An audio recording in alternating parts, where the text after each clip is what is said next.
പ്രിയമുള്ളവരെ, പ്രിയപ്പെട്ട കൂട്ടുകാരെ, ഈ അധ്യയന വർഷത്തിലെ നാളെ നടക്കാനിരിക്കുന്ന അത്യുജ്വലമായ സ്കൂൾ പാർലമെന്റിലേക്ക് വേണ്ടിയുള്ള പോരാട്ടം, അതെ, നാളെയാണ് ആ ദിവസം.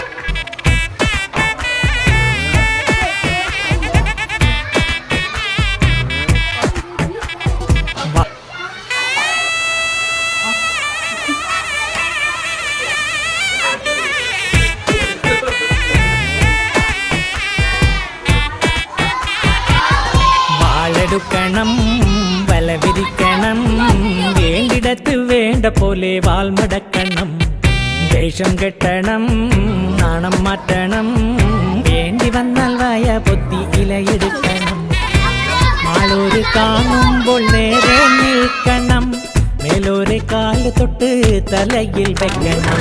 നേതാവ് ഇന്ന് നേതാവ്, നാളെ രാജാവ് എന്നും ജേതാവ്. നേതാവ് നാളെ രാജാവ് എന്നും ജേതാവ്.